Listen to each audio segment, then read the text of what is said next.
All right, next in our track view, we want to look at MIDI. So here, as you can see, I have some MIDI information. One's a piano and one's a piano lead. And you'll notice here we have the MIDI notes, right? So this is our region. I'm sort of shrink this down so you can see it a little bit better. There we go. You can see the length of these parts. And see how they look here, of course, to the ruler in terms of minutes and seconds, and our beats and bars. So you'll notice here the difference between MIDI and our audio. The differences are that you'll see that here we have clips, right?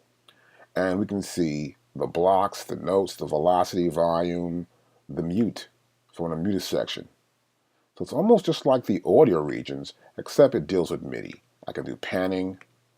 I can do pitch bend, which you can't do with the audio except by using a different system, which we'll say later on. But here I can just pitch bend the data of the MIDI notes.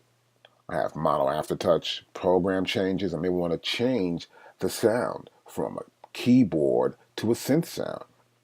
I have the system setup. I have the controller. I can pick the controller parameter I want to control. For example, I can go to here and say I want to go to mod wheel. And now we see the mod wheel. I can go back to here, leave my controller, go back to block. I just see block alone. So it's a cool way for you to actually just look at it. And I'm back here, I look at notes, and I can edit my notes. And I can see these clips. Now currently we're seeing them as clips. Now we can also do, if I click right here, you'll see it's time-based selector, which is in terms of ticks. Now if I go right here, on the master, it's time-based selector in terms of samples, right? Because the master gets the audio output. Now, as before on the audio tracks, you'll see here to the left we have our track color, but if we click there, we can change that color. Again, click twice, we get this little one opens up to change the color of the track. I can also go here and I can right click and I can enlarge my track view. See, I'm getting a jumbo size here, right? And we see the keys right there. And also same right here. So jumbo again here and scroll up a little bit. There we go. And we can see we have this view right here. And there's just a little keyboard there. You really can't play the keyboard, but it gives you an idea that this is the keyboard right here.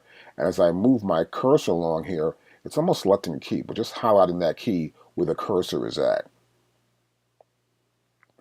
Now here also, I can select instruments here. As you can see, it says none there.